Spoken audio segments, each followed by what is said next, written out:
네, 매년 라스베가스에서 열리는 CES가 올해는 그래도 우리나라 기업들이 굉장히 많이 참여했다라고 하고요. 또 얼마 전에 그곳을 다녀오신 분이 계셔서 저희가 모셔봤습니다. 교보증권 리서치센터 김영렬 센터장 함께합니다. 어서 오세요. 네, 안녕하세요. 네, 반갑습니다. 또 여기서 뵈니까 또 새롭습니다. 네.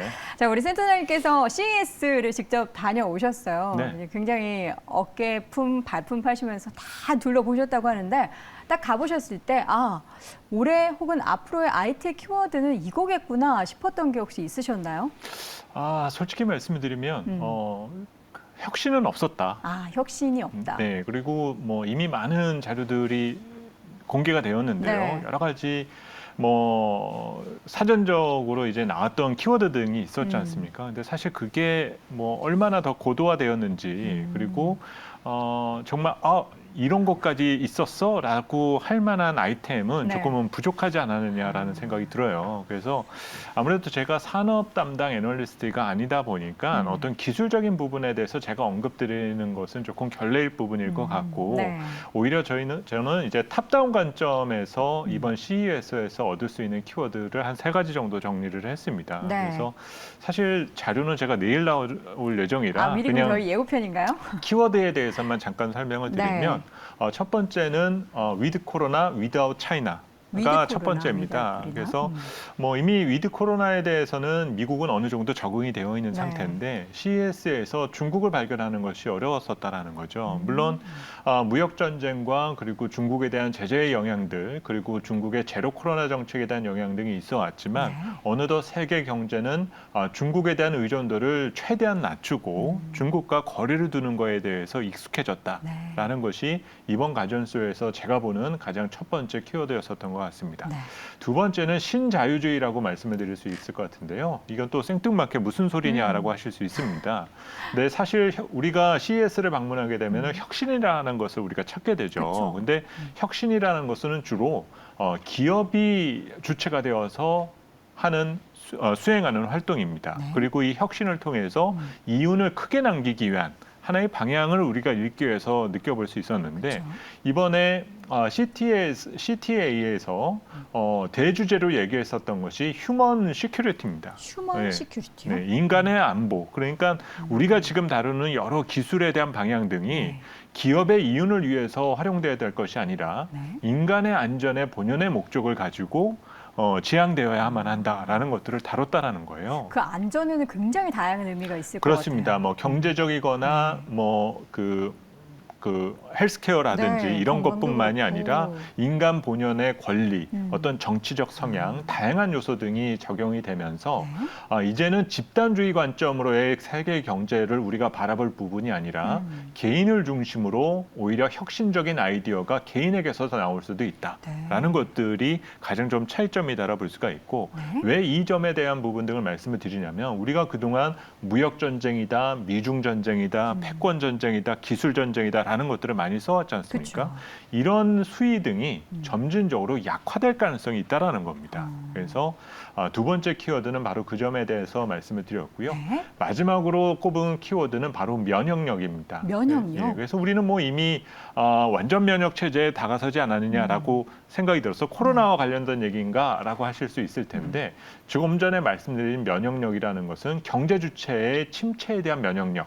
과 관련된 부분입니다. 그래서 우리가 지금 경기 침체라는 것이 오고 있고 저 역시 23년에 대한 매크로 전망을 하면서 경기 침체에 대해서는 대비할 필요가 있다라는 것들을 강조를 해왔었는데 현재 가서 직접 느낄 수 있었던 것은 정말 일자리가 부족하다라는 것을 느꼈고 문제는 이런 변화의 과정에서 경제 주체, 특히 가계는 준비가 상당히 되어 있다라는 것을 느껴볼 수가 있었어요. 그래서 이런 면역력에 대한 부분 등이 이번 CES를 통해서 제가 느꼈었던 키워드라 보시면 될 것 같습니다. 네, 이렇게 해서 3가지 키워드를 통해서 CES에서 시사하는 바에 대해서 이야기를 쭉 해주셨는데요.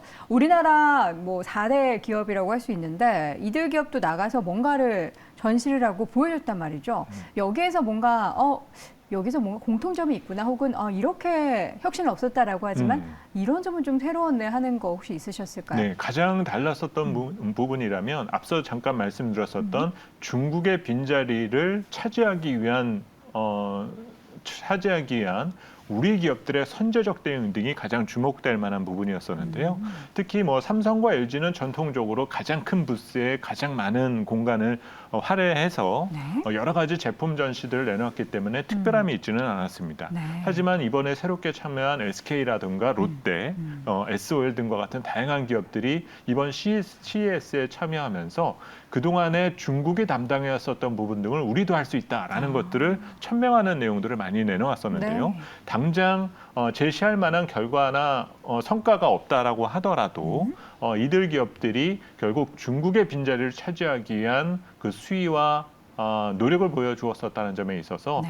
앞으로 전개되는 변화의 과정에 우리 기업들의 지위가 얼마나 향상될 수 있는지 이 점 역시 주목되는 부분으로 볼 수 있을 것 같습니다. 네, CES를 통해서 과연 이제 앞으로 그러니까 사실 이러한 부분들이 뭐 몇 달, 올해 1년 내에 영향을 미칠 부분이라기보다는 전체적으로 산업이나 경제에 새로운 패러다임을 천천히 이뤄나갈 그런 부분들인데요. 앞으로 또 어떻게 어디에 먼저 적용이 될지는 우리가 함께 지켜보도록 하겠습니다. 지금 보니까 1월 달 증시를 보시면서 센터장님 어떤 생각이 드셨는지 궁금해요. 네. 시장이 생각보다 엄청 강해요. 네, 그렇습니다. 네. 사실 저희가 1월 전망 타이틀로 제시했었던 그 월간 전망의 타이틀이 네. 검은 토끼는 어둠 속에서 보호받는다라였거든요. 네. 그러니까 올해가 검은 토끼였었고 여기서 말씀드렸던 검은 토끼는 네. 위험 자산, 특히 가격 조정이 된 위험 자산은 어둠, 바로 경기 침체 속에서는 오히려 보호를 받을 수 있다라는 점이었습니다. 그러니까 결국 지난 연말 그리고 연초까지 주가가 상당히 부진한 흐름을 보여왔고 이는 좀 통화 정책 기조에 대한 변화 가능성보다는 경기 침체를 먼저 의식하면서 네. 가격 조정이 선제적으로 이루어졌었던 부분이 있거든요. 그리고 실제로 현재 경기 상황이라던가 우리 기업들의 실적 전망은 그렇게 낙관적이보다는 좀 더 비관적으로 바뀌어 있는데 지난 연말까지의 분위기가 조금은 극단적으로 좀 비관되었었던 부분이 가격에 선제적으로 반영되어 있기 때문에 네. 지금은 어떤 추세 전환에 대한 기대보다 그런 극단적이었었던 비관의 되돌림, 그래서 내재 가치로에 대한 정상화 과정 정도로 우리가 의미를 두는 것이 필요하지 않겠냐. 네. 그리고 문제는 지금의 기조가 추세적으로 정착될 수 있느냐가 가장 중요한 거잖아요. 네. 근데 사실 그러기 위해서는 주가 상승을 지지할 만한 내용들이 많아져야 될 겁니다. 그렇죠. 거시지표가 좋아진다거나 기업 실적이 좋아진다거나 그것이 가까운 시일 내에 보이게 된다면 상관이 없는데 문제는 지금 거시 여건이나 또 기업들의 실적은 최소한 2분기까지는 계속적으로 조금 다운되어 가고 그렇죠. 있다는 거죠. 그러면 적정 수준으로에 대한 되돌림까지는 가능은 한데 문제는 프리미엄을 주거나 주가가 선행적으로 가치를 끌어올려야만 할 만한 근거가 조금 부족하다라면은 밸류에 대한 저항을 또 상당히 받게 되는 모습 등이 조만간 또 등장할 수 있다는 것은 시나리오상 대입해두는 것이 필요할 것 같습니다. 말씀하셨던 것처럼 뭐 실적이나 지표 부분에 있어서 시장이 기대하는 그러한 시나리오에서 좀 벗어나는 움직임들이 보인다면 지금까지 다시금 시장이 밸류를 찾았던 그 부분이 또 와르르 무너질 수 있는 것도 우리가 좀 감안을 해야 될 것 같습니다. 코스피 올해 그 교보증권에서는 어느 정도의 밴드를 좀 예상을 하십니까? 네, 저희는 하단은 2200, 상단은 2650을 제시를 했었고요. 대부분의 증권사들이 이 범주에서 크게 변화를 주고 있지는 않을 네. 겁니다. 그만큼 경기의 활동성이나 이런 진폭이 많이 축소되는 구간에 들어와 있는 상태이기 때문에 어떤 시장의 변화가 어떤 확장 내지는 어떤 극단적인 수축에 대한 모습을 보이기보다는 상당히 좁은 범위에서의 박스권의 개연성이 조금 커져 있다라 봐야 될 것 같고요. 대신 시장의 성격은 조금 많이 달라질 것 같아요. 뭐 결국 지수 전체로 봤었을 때의 변화폭은 상당히 좁은 범위에서 등락이 일어나겠지만 그 안에 지수를 구성하는 종목들 사이에서는 양극화에 대한 가능성이 조금 더 커질 것 같습니다. 그 양극화의 이유는 지금의 우리 인플레 상황 그리고 경기의 하방 압력이 커졌을 때 기업마다 이 지금의 변화된 경기 환경에 대응하는 방식은 서로 다를 거다라는 거죠. 그래서 오히려 그 취약성을 드러내는 기업의 경우는 조금 시장이 안정되더라도 조금 더 침체가 일어날 수 있는 여지가 있고 오히려 선제적으로 대응이 가능한 기업들의 경우에는 경기 침체의 우려가 제기되고 있지만 오히려 그와는 대조적으로 선행적인 주가 상승이 나타날 수 있는 상태이기 때문에 다소 좀 시장을 탑다운 관점으로 보기보다는 바텀 논리에 대한 대응을 좀 더 강화해야 될 시점이다라고 볼 수 있겠습니다. 네. 지금 포트에 그러면 섹터를 담는다면 오늘 사실 금융주가 너무 많이 올라가지고요. 네네네. 따라가기는 좀 무섭고요.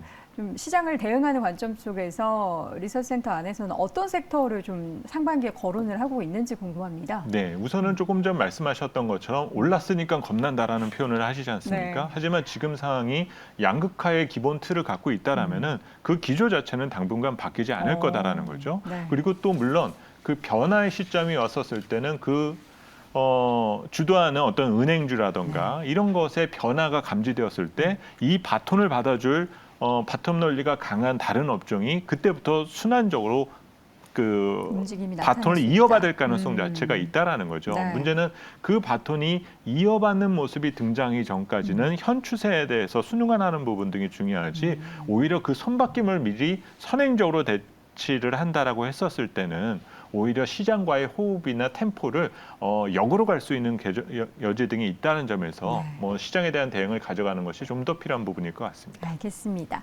자, 이렇게 해서 오늘 CS 이야기를 들으면서 전반적인 1월 시장 분위기 그리고 올 한 해의 움직임에 대해서 거시적인 이야기를 좀 나눠봤습니다. 오늘 이 시간 교보증권 리서치센터의 김영렬 센터장 함께했습니다. 고맙습니다. 감사합니다.